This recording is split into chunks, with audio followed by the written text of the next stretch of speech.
Bom dia, meus irmãos, que a graça do nosso bondoso Deus nos alcance em mais esta manhã que Ele nos concede. Nesse instante, gostaria de convidar a pessoa que está responsável para nos apresentar diante de Deus em oração e em seguida tomarmos o texto do Evangelho de Mateus, capítulo 10, versículo 23, assim como havia proposto ontem, de analisarmos essa parte final deste verso, que requer, de fato, a nossa atenção para que não fiquemos, de alguma forma, levantando alguma dúvida sobre aquilo que o Senhor nos ensinou. Bom dia a todos. Oremos ao Senhor. Maravilhoso Deus e eterno Pai, a Ti rendemos graças pela Tua bondade, pelo Teu perdão e pela Tua misericórdia. Senhor, mais uma vez estamos na Tua presença para Te adorar em espírito e em verdade. Que Teu Santo Espírito nos preencha, venha nos encher da Tua graça e nos dê entendimento na Tua palavra, Senhor Deus. Usa mais uma vez o Teu servo, pastor Cícero, para trazer uma mensagem de conhecimento acerca da Tua vontade para nossas vidas, Senhor Deus. Derrama, Pai, o bálsamo sobre cada um de nós, nos traz a Tua paz, a fé que precisamos para continuar firmes nos Teus caminhos, Te servindo, Te adorando em espírito e verdade. Abençoa os nossos irmãos que se fazem aqui presente, estenda essas bênçãos, Senhor Deus, aos nossos familiares e amigos pelos quais estamos intercedendo. E também, Senhor Deus, a Tua graça alcance aqueles que estão passando por momentos difíceis, principalmente os países que estão em guerra. Que a Tua paz possa reinar nos corações dos homens aqui sobre a face da terra. Nos dá um dia feliz na Tua santa e divina presença. Nós te pedimos e já te agradecemos em nome de Jesus. Amém. Muito bem, meus irmãos, tomem o texto do Evangelho de Mateus, capítulo 10, versículo 23, e vamos nos ater a esta singular, então, exposição que aqui se põe. Leamos. Quando, porém, vos perseguirem numa cidade, fugi para outra. Porque, em verdade vos digo que não acabareis de percorrer as cidades de Israel até que venha o Filho do Homem. Este é um versículo, nesta parte final, que tem levantado algumas preocupações e levado, de alguma forma, alguns irmãos a concluírem que Jesus, então, aqui não cumpriu com o prometido. O grande problema dessas leituras, eu diria, é que elas se baseiam em expectativas falsas e terminam atribuindo a Cristo aquilo que ele não dissera. E este é um dos casos típicos dentro dos evangelhos, que muitos, portanto, nestas leituras, eu digo, rápidas e sem realmente uma dedicação singular para o estudo da palavra de Deus, provoca esse tipo de insensatez, qual que seja. Jesus jamais havia prometido algo que não havia feito, jamais havia dito algo que se tornou contraditório. Então, a que de fato se refere a expressão que aqui se põe? Mais uma vez, vos digo que não acabareis de percorrer as cidades de Israel até que o Filho do Homem venha. Estaria Jesus dizendo que logo após, então, aquele grupo em particular terem atingido a pregação do Evangelho nas cidades de Israel, ele, Jesus, voltaria?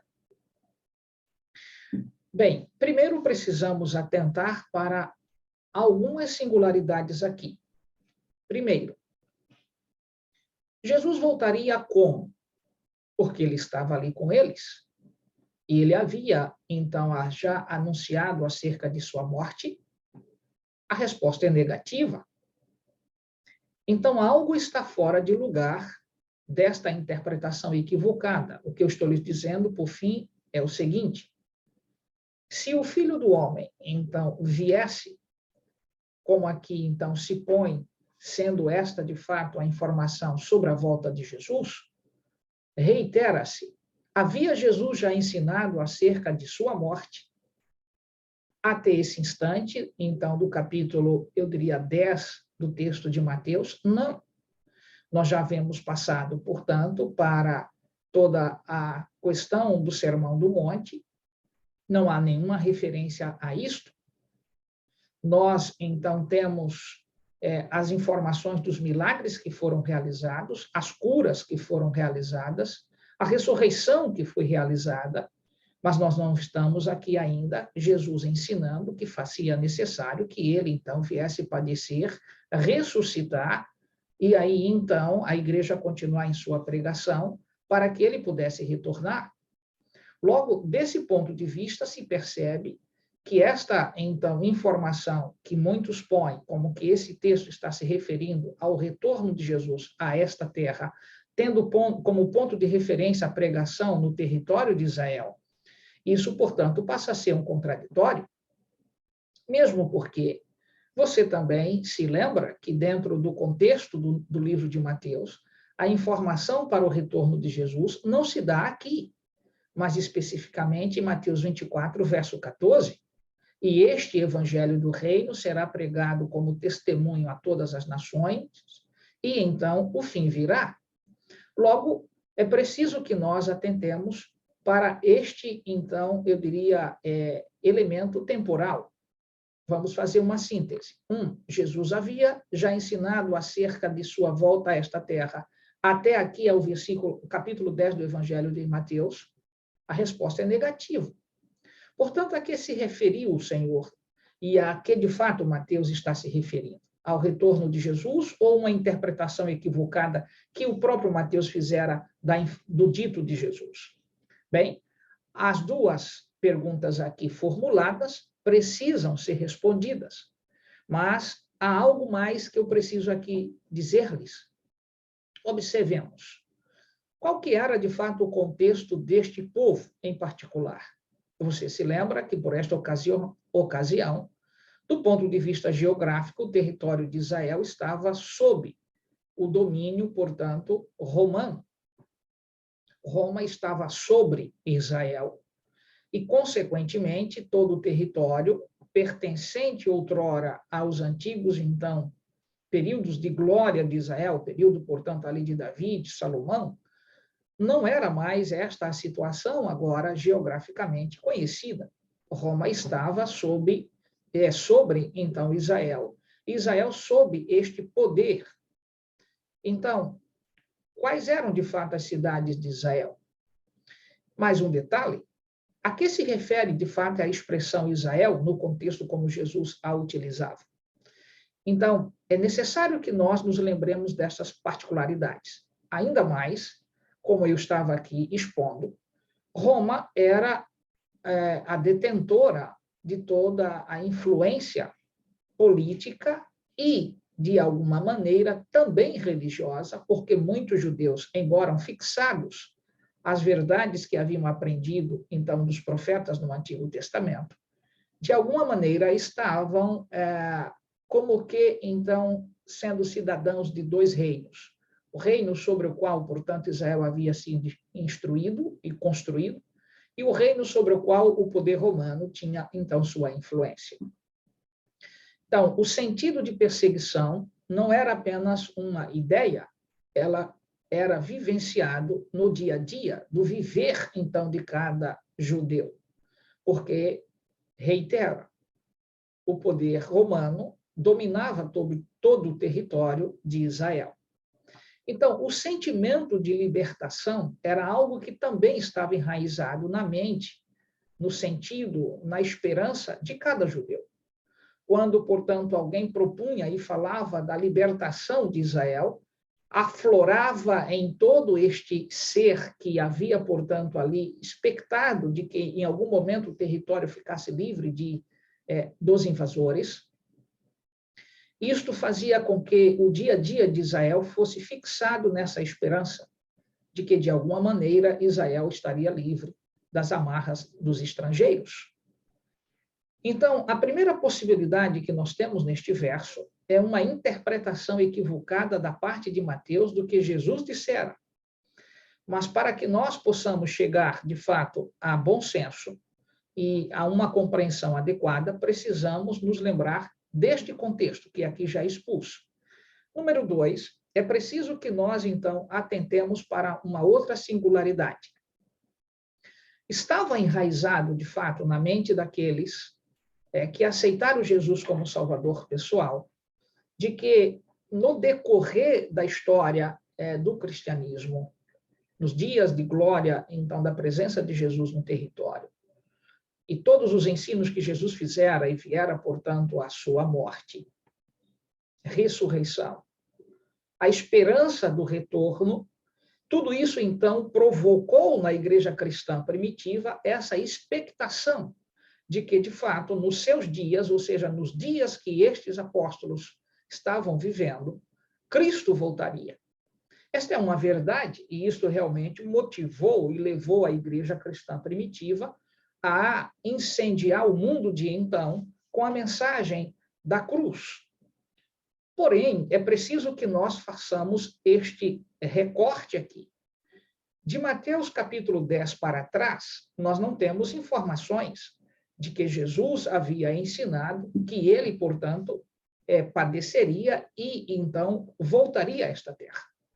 Então, a este instante, aplicar esta compreensão que agora acabei de expor, de que a igreja estava, de fato, expectante para a volta de Jesus, é uma verdade, mas para um tempo a posteriori, deste aqui.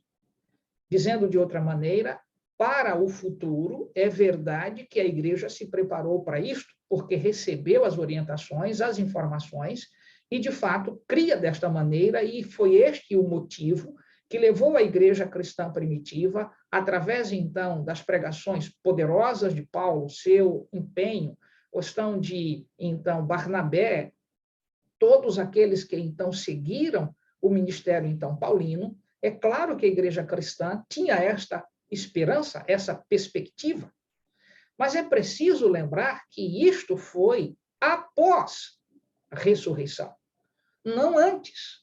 A esperança não se punha neste aspecto, mesmo porque eles não acreditavam, parte deste grupo sequer acreditava em ressurreição, sequer acreditava de que Cristo, de fato, poderia reaparecer. Lembram da morte de Jesus e a consequente desaprovação e desânimo, desaprovação daquilo que eles haviam recebido na mente deles, e a consequente, então, eu diria, situação de desapontamento, sem esperança, a ponto de que Jesus tivera de reapresentar-se a eles, já ressurreto, e alimentá-los, fazendo-os lembrar de todas as verdades outrora ensinadas. Então, isto revela, de fato, que a igreja, até aquele período, não tinha esta expectação de retorno. Portanto, aplicar esse texto à volta de Jesus, além de ser, eu diria, um equívoco do ponto de vista temporal, também é do ponto de vista exegético, ou seja, de uma análise dos textos que aqui, até este ponto, se põe sem nenhuma perspectiva de que, de fato, Jesus havia ensinado sobre essa questão. Mas ainda é preciso lembrar que, do ponto de vista teológico também, há um problema de colocar num texto uma antecipação de um conteúdo que sequer havia sido, eu diria, então, apresentado. Logo, essas questões aqui levantadas gerariam para quaisquer pessoas que viessem, então, com o objetivo de dizer que este texto faz referência à volta de Jesus, ou, ainda pior, de que esse texto se refere a algo que Jesus disse e não cumpriu, nós estaríamos, de fato, sem uma condição de confiar na palavra de Deus. Ou, numa linguagem mais direta, estaríamos diante de uma situação de um ensino mentiroso. Então, como resolver o problema? Esta é a questão do que eu sempre convido, amigos, irmãos. Estudar Bíblia não é fazer leitura de Bíblia. É, de fato, meditar, é, de fato, refletir e se questionar, fazer perguntas, né? A que se refere esse texto? Para quem foi dirigido? Como foi entendido quando isso daqui, então, foi escrito? Realmente Jesus dissera estas questões? Então, a gente precisa formular as perguntas para que tenhamos, de fato, com a própria Bíblia Sagrada, a resposta. Não é formular perguntas para ir buscar numa fonte extra-bíblica. Não é formular perguntas e buscar, portanto, eu diria, nas teorias humanas. A Bíblia é capaz de explicar-se a si mesma. Esta é a razão por que reclamo sempre. estudem a palavra de Deus. Bem, então vamos fazê-lo, como temos feito até o presente momento, confrontando verdades. Primeiro, uma segunda síntese inteligente. Observe, portanto, que o texto não pode se referir à volta de Jesus. E por que não? Porque ele não havia ensinado sobre esse assunto necessário, que era sobre a sua morte. Número 2, poderia ter ocorrido aqui uma má interpretação de Mateus do que Jesus havia dito? Esta é uma possibilidade, mas o detalhe é, há como a gente respaldar esta possibilidade? A situação é positiva, há como respaldar, há textos para isso, para que nós possamos, então, respaldar que a interpretação de Mateus é que foi equivocada. Número 3, isso colocaria, portanto, em xeque a situação da singular forma como a Bíblia Sagrada chegou até nós, dizendo de outra maneira, o Espírito de Deus, então, errou ao conduzir Mateus? Esse é um problema de o que a gente chama de uma área na teologia chamada, então, revelação. No tema da revelação, nós temos de atentar que os homens não perderam as suas limitações. O Espírito Santo não ditou palavras, não cremos, portanto, em uma revelação mecânica, onde Deus pegou a mão, então, do escritor bíblico e foi redigindo palavras a palavras. Essas pessoas estavam limitadas à sua cultura, às suas dificuldades de inteligência, de compreensão, de interpretação. O Espírito Santo guiou toda a mensagem, como diz, então, Pedro, mas é preciso nós entendermos que ele, então, como nosso amigo, não nos tira a liberdade, inclusive de nossas próprias falhas. Logo, este é um outro ponto que mereceria a gente debruçar um pouquinho mais aqui, mas vou sair dessa circunstância porque meu objetivo não é tratar de revelação, ou seja, do conceito teológico de revelação, inspiração e, então, iluminação, que são as 3 áreas dentro da teologia que a gente precisaria aqui entender. Mas fazendo, portanto, eu diria apenas um resumo bastante sintetizado aqui, poderíamos dizer, a revelação é o ato de Deus demonstrar-se a si mesmo. Inspiração é o ato de Deus tomar o homem em sua condição e fazê-lo com que, então, compreenda aquilo que foi revelado.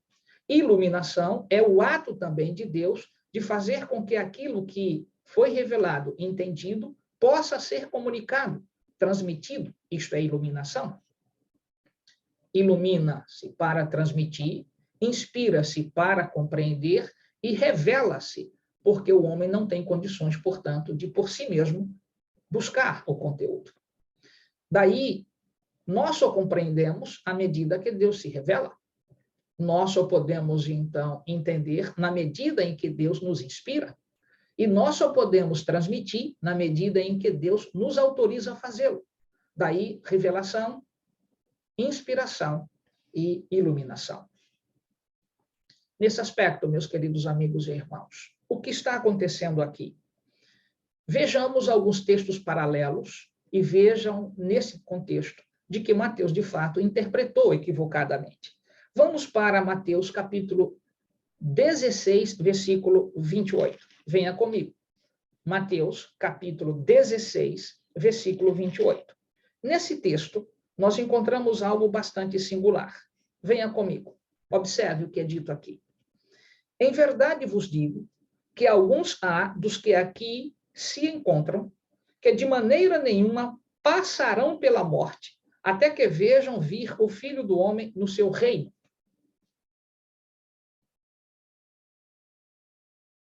Vamos voltar a Mateus capítulo 10, verso 23.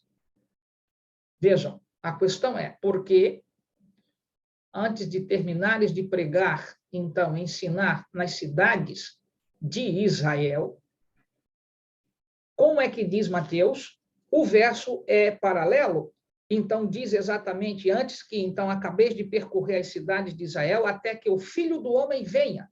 Observe que Mateus 16, verso, então, 28, vai na mesma cadência. Em verdade vos digo que alguns há dos que aqui se encontram que de maneira nenhuma passarão pela morte até que venham vir o Filho do Homem no seu reino. A que se referia esse texto? A volta de Jesus? Também não. esse texto está se referindo a algo que no capítulo 17 do Evangelho de Mateus é apresentado. Seria o momento em que Pedro, Tiago e João, aqueles então daquele grupo singular, do grupo dos 12, o grupo da intimidade de Jesus, Pedro, Tiago e João, estes não passariam pela morte sem que antes vissem, portanto, o Filho do Homem em seu reino. E isso não tem a ver com a volta de Jesus, mas tem a ver com a singular situação da transfiguração que ocorrera para estes, onde Jesus se apresenta exatamente como Rei dos Reis em sua divindade, e ele permitiu que esses três testemunhassem isso, e então, observem, não passaram pela morte, porque antes disso eles viram esta situação. E como isso ocorre? No capítulo 17 de Mateus se apresenta. Portanto, igualmente, o dito lá de que eles não teriam, antes de percorrer todas as cidades de Israel, viriam, então, o Filho do Homem. E é interessante como a expressão se põe, né? Até que venha o Filho do Homem. Até que venha o Filho do Homem. Jesus está aqui a referir-se sobre sua vinda. Em Mateus capítulo 10, verso 23, não poderia ser por causa dos textos que são paralelos. Mas ainda, observe um outro texto, que é o que acontece particularmente aqui em Marcos, capítulo 9, verso 1. Evangelho de Marcos 9, verso 1. É um texto paralelo ao de Mateus, capítulo, então, 10, verso 23. Marcos 9, verso 1, disse, assim, portanto, o Senhor. Dizia-lhes ainda, em verdade, vos afirmo que, dos que aqui se encontram, alguns há que, de maneira nenhuma, passarão pela morte até que vejam ter chegado com poder o reino de Deus. Percebe a forma como Marcos, portanto, registrou este aspecto singular? Observe, até ter chegado com poder o reino de Deus. Não está se referindo à volta de Jesus, mas é exatamente a singular manifestação da pregação do Evangelho e como esta pregação, então, transformou pessoas. Esta era a chegada do reino de Deus. Lembram-se da pregação de João Batista? O reino de Deus chegou até vós, na pessoa de Jesus, não na sua volta. Então, é algo que a gente precisa estar bastante consciente antes de fazer declarações afirmativas, afirmações, que, então, não são condizentes com a palavra do Senhor. Veja o outro texto paralelo, Lucas capítulo 9, versículo 27, venha comigo. Lucas capítulo 9, versículo 27. Não percam de vista, Mateus capítulo 16, verso 28, Marcos capítulo 1, verso 9, e agora Lucas capítulo 9. E observem especificamente o verso em particular, versículo 27, diz assim, verdadeiramente vos digo, alguns há dos que aqui se encontram que, de maneira nenhuma, passarão pela morte até que vejam o reino de Deus. E a que se referia, portanto, esta afirmativa do Senhor? Aos que, de fato, ali estavam, que não morreriam antes de ver a Cristo Jesus em sua, então, poderosa e singular, eu diria, divindade. Nós precisamos estar conscientes, então, destas verdades paralelas. Portanto, o texto de Mateus, capítulo 10, versículo 23, a última parte que me submeti aqui a ajudá-los a compreender, tem, então, esta nuance de apresentar que o reino de Deus é que havia chegado, e não sobre a volta de Jesus. Mais ainda, eu gostaria de trabalhar ainda com o conceito da palavra, portanto, aqui, Israel, mesmo porque quando a gente faz esta convergência, eu diria que acabamos de fazer com os três, então, textos que são paralelos a Mateus capítulo 10, versículo 23, vimos que a ênfase está atrelada ao reino de Deus e não à volta de Jesus. E o reino de Deus foi explicado pelo próprio, então, João o Batista, quando disseram, de maneira, portanto, singular em suas pregações, de que o reino de Deus havia chegado, e chegado na pessoa de Jesus, e não referência à sua volta. Agora, há, então, na verdade, algo que a gente precisa atentar, que é claro que Jesus voltará a esta terra, mas a ênfase em Mateus 10, versículo 23, não estava atrelada a isto, mas a poderosa pregação que eles, apóstolos, deveriam fazê-lo nas cidades de Israel, e ao terminarem, então, de fazer esta obra singular, o poderoso reino de Deus, então, estaria estabelecido em todos aqueles que aceitassem a Cristo como Salvador pessoal. Entendem o que se refere que, então, seria esta, antes de concluírem a pregação nessas cidades? O Filho do Homem, ali, portanto, viria, e como viera no coração, na mente, na aceitação destes que receberam a mensagem do Evangelho. Mas não só. Estas exposições aqui, eu diria, postas, elas garantem o que aqui precisávamos entender. Porém, vou alargar um pouquinho nesses últimos 5 minutos. Há outros detalhes aqui. A que se refere a expressão, portanto, cidade de Israel? No contexto que Jesus utilizou, não é o contexto que muitas pessoas põem a expressão. Dizendo de outra maneira, a cidade de Israel, Jesus estava a referir-se a uma situação política e geográfica, e por ser assim, limite do território, portanto, onde estava o poder romano atuando e dominando o Estado ali, portanto, romano, sobre o território conhecido como de Israel, tornando mais simples toda essa frase. Roma estava dominando o território de Israel. Israel aqui para Jesus se limitava, de fato, à Palestina? Esta é a pergunta. E quando a gente vai lendo a Bíblia, descobre que não, que a expressão Israel é mais ampla dentro do contexto que Jesus põe. Venha comigo, portanto, a demais outros versos. Vamos, nesse ponto, tomar a expressão Israel como Jesus a usou. Mateus capítulo 8, verso 10. Venha comigo, nós já passamos por este verso, mas é preciso que nós, então, voltemos, porque agora a ênfase é qual é o sentido da palavra Israel em Mateus capítulo, então, 10, versículo 23. Venha comigo tomarmos textos bíblicos que ampliam nossa compreensão sobre isto.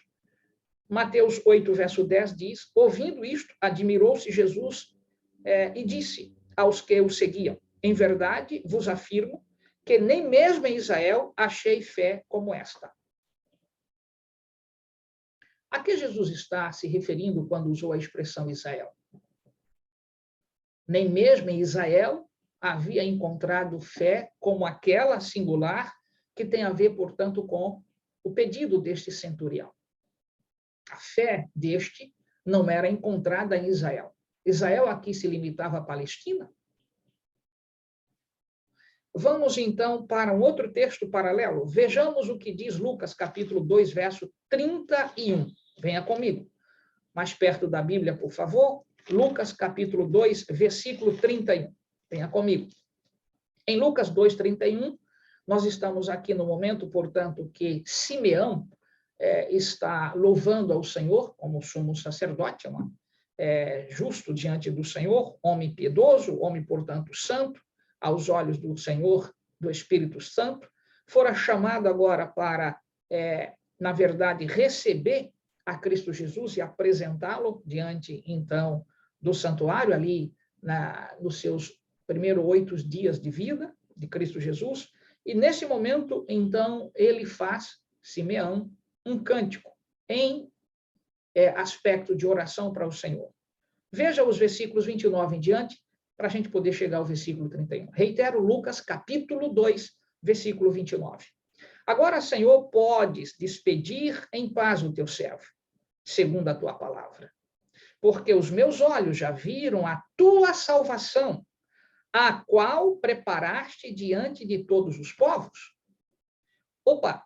Então, observe que a expressão, na verdade, aí, Israel, é algo que não poderia se limitar ao território palestino, mas que, se Cristo é a salvação, e de fato o é, portanto, Mateus capítulo 10, versículo 23, quando diz percorrer as cidades de Israel, não poderia a salvação limitar-se àquele território. O que eu estou lhes dizendo é que a palavra Israel, na verdade, é um paralelo com, então, a salvação, a expressão salvação.